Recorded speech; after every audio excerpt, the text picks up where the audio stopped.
What the f? Nah, that can't be. Oh, hi guys. Sorry, I was just reading a good book here. Alright, let me put this down. Welcome everybody to another segment of Cheeto2500's Chitorials. Now, if you forgot what a Chitorial is in the first place, a Chitorial is the combination of my name and of the word tutorial, hence a Chitorial. Now, today we are going to introduce something that has been responsible for almost all of my YouTube gameplay videos. What will that be, you may ask? Well, let me show you. Can I get a drum roll, please?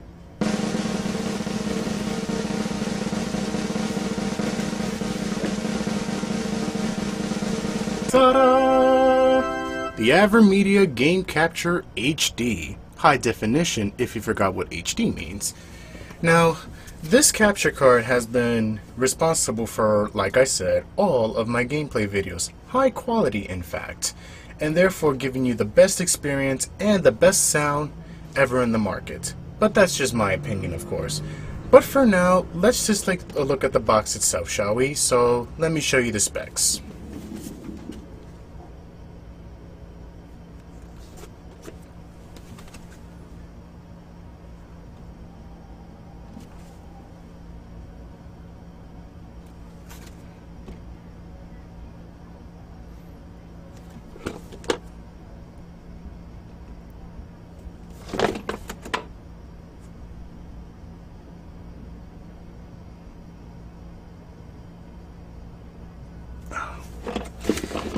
Well, hopefully you guys got the gist of it, so I'm really sorry if the showing is a little nah.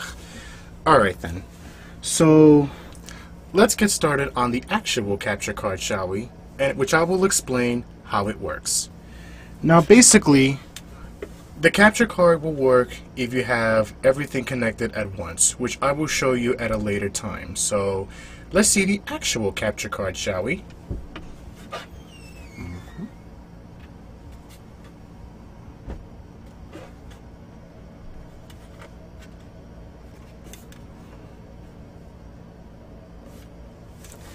Okay, so now what you saw in the back, though, I'll explain in a little bit. So let me show you the back again, and as I explain.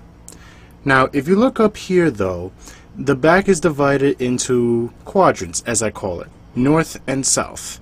So the ones that are at the top are the north quadrant, which is responsible for the TV, I think. But let me see in the back just to make sure. Yes. These are the ones that go directly on your HD TV. Make sure you have a high-def TV for this one because it won't work with any other TV. So make sure it has those red, blue, and green wires as you see here on the left side. And if they have those, good for you. You qualify. And make sure it also has the red and yellow wires on the other side too as well. And if your TV has that, congratulations. You're one step away from setting up your Avermedia Game Capture HD. Now, you're probably wondering what the bottom is. Now, if you look up closely, right, it says game on it. Therefore, this will work with your Xbox 360, your PlayStation 3, or your Nintendo Wii. But, like me though, I believe it has other uses besides those three, so more experimentation on that later. Or maybe next time, but let's get on with it. So the bottom quadrant is responsible for your console, whatever. So this goes from here all the way up to your console up there, which I will show you, when I set it up, of course, though. And if you have your Turtle Beach headsets or any other headsets, it could work as well. That can work as well. It's just that the setup is a little bit more complicated than it should, which I will show you later on. Okay, so now, like every other capture card, you need an external hard drive, a good one in fact. So for example, here's what I used.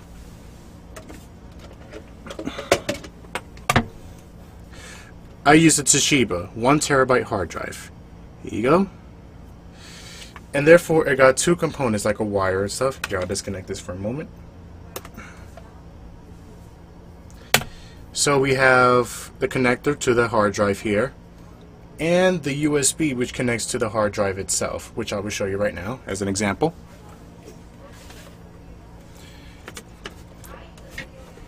see the slot right here?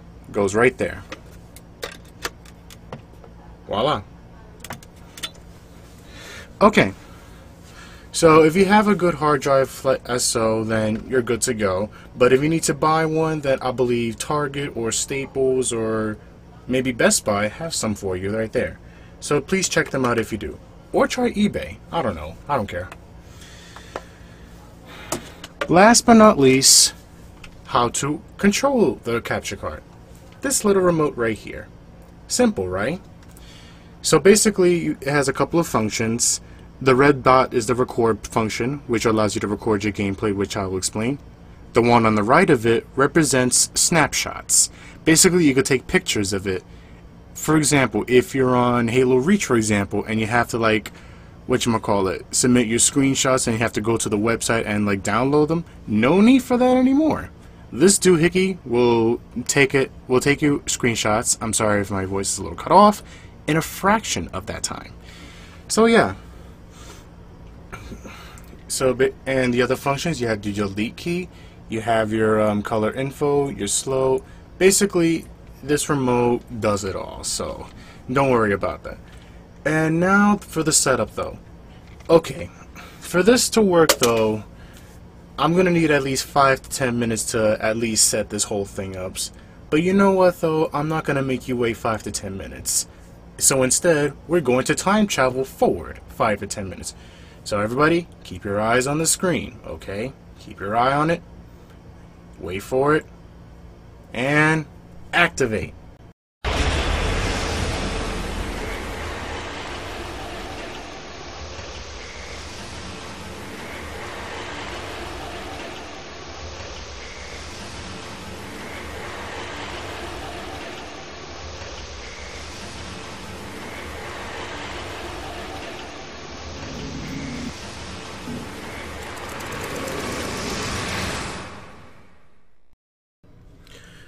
Okay, here we are at the main screen, so I apologize if the quality seems a little sucky right now. It's just that I'm in a small environment and there's kind of nothing I could do about it. Alright, so this should be the screen that you now. The capture card is on, and to prove it to you, I'll press the menu button. Okay, this is your main menu. You have 3 options: recordings and snapshots, file management, and settings. Alright. And if you look on the upper right, you could see 99 hours and 59 minutes. Basically, that kind of tells me that, that my external hard drive exceeded that amount though. That means that it carries more than what it displays. So if you have something like that though, then congratulations. You could create 100 million movies or whatever. Alright, let's get on with it. Okay. On the bottom on the screen, you have your OK, which is enter, the close menu, which is marked by the icon over there, and F1, meaning to eject disk. What they mean by eject disk is it'll safely remove the external hard drive connected to it safely without corrupting the data or whatnot. Okay, let's go into recordings and snapshots. Okay, I don't have anything at the moment though, but basically, it tells me the recycle bin. These are the default files that you see on them. And that's kind of like me. And that's kind of some of the files I have on the hard drive though. So whatever files you have on the hard drive, it will display here also. So if you have old pictures, anything, then it will, yeah. So let's go one level up, USD partition. And basically it's just... yeah, in that order. Okay, let's go back. File management though. Whoops. There we go. Sorry about that, it kind of went out for a second. File management, it lets you know all your recordings here. Basically you could either copy them, delete them. But let's go partition 1. So if I were to select a file, right? Basically, all it wants is recording and snapshots. So let's do a test, shall we? But before we do that, let's go to our settings just to make sure. The settings is very important, though. You know, it tells you the recording of the snapshots, you know, what date it is, the time. Basically, that's how it's going to read your file, the date and time. So make sure you have your settings right, as of August 30th, 2015. That's how I set it. Let's look at power management. Basically, you could allow this device to power on or off automatically, but I like to do it manually, so let's leave it there. Whoops. Video snapshot quality. Now, this entirely depends on your TV, so be very careful here. So, basically, optimal is like the, whatchamacallit, the more best choice for it. It'll automatically set it. Good is like, 12 megabytes a second. You can see the bit rate down there as I go up. Therefore, optimal has more bit rate, but if you have a high def TV, optimal is the setting for you. If you have somewhat lower quality, then I would suggest good will be the one there. And the maximum recording length, meaning it will sacrifice quality for the insurance safety of higher recording length. So whatever quality you want, that's up to you. Okay, let's go back to the snapshot quality. Now, basically, the snapshot quality is, as you know, the screenshot thing. Like, whatever you have on the screen here, just take the snapshot and it will do it. And best if you have a high def, better if standard, good if you have, somewhat lower than that. But you know what, because I have a high def TV, I'm going to go with best. So let's do that. And then we just enter and okay.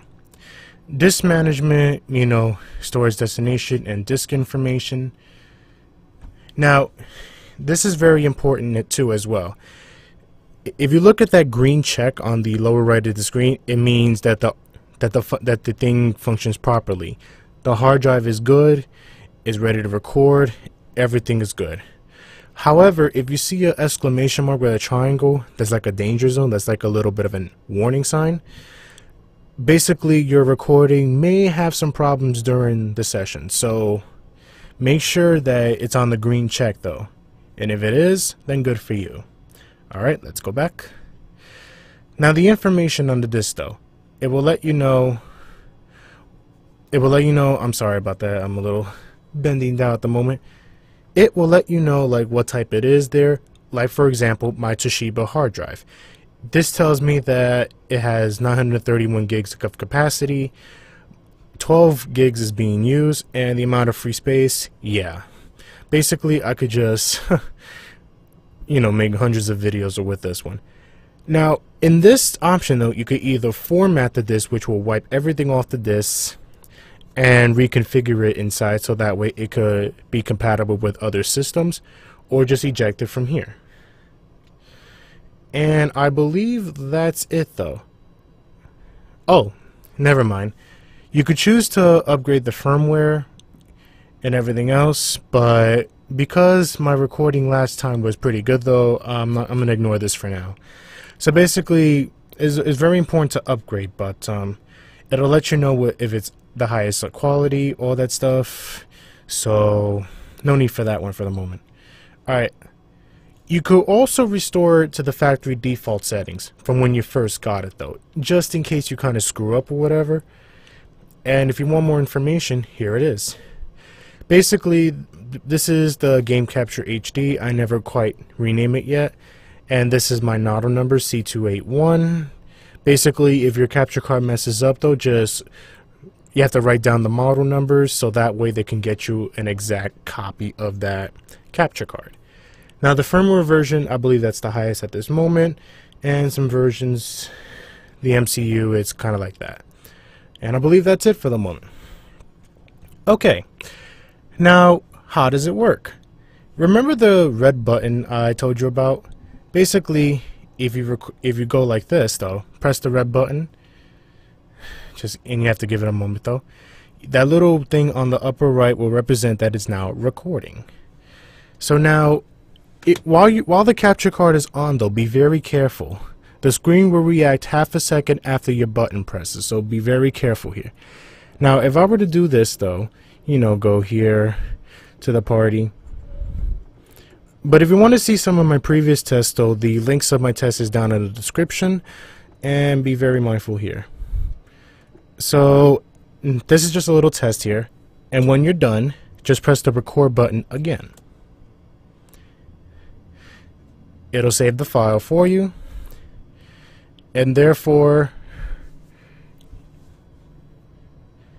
voila, it'll tell you the TV will tell you what it is, 1080i, all that stuff.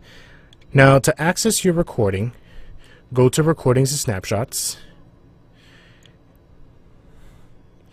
and therefore there's your new file right there. It'll tell you the duration and the file size on the lower left, on the lower right, I mean, of the screen.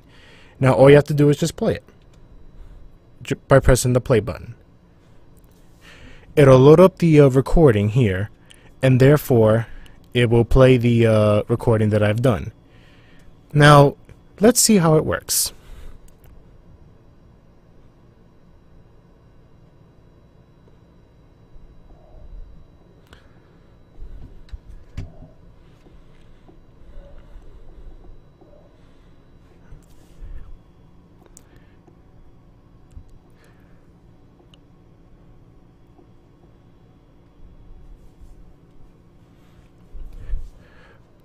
Alrighty then.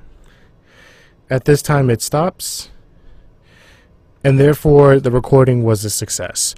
Oh yeah, I forgot to mention, I recently discovered that no matter what TV volume it is though, even at 1%, it will still, when you transfer it though, it will still give you that high quality screenshot as if the TV was loud. So you don't necessarily need to max out your volume of the TV to get the best audio. The capture card will do that for you, so keep that in mind. Okay then, let's go back.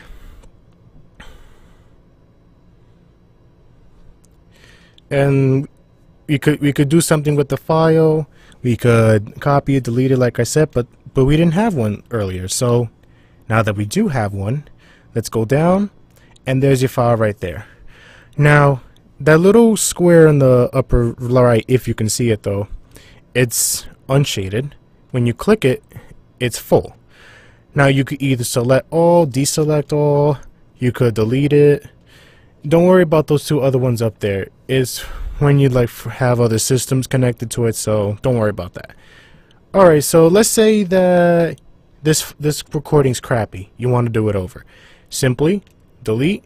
It'll ask you if you want to delete the file. You could either press the back button to say, okay, I changed my mind, I don't want to delete it. Or you could press OK, which in this case, OK, delete. And therefore, it'll tell you the file deleted, and you can now close the window. And that's it. There's your capture card in a nutshell. Hope you guys enjoyed, and if you have any more questions or concerns, leave them below in the comment section, and I will be more than happy to answer any and all of your questions. Till then, this is Cheeto2500, and hopefully I'll see you all later.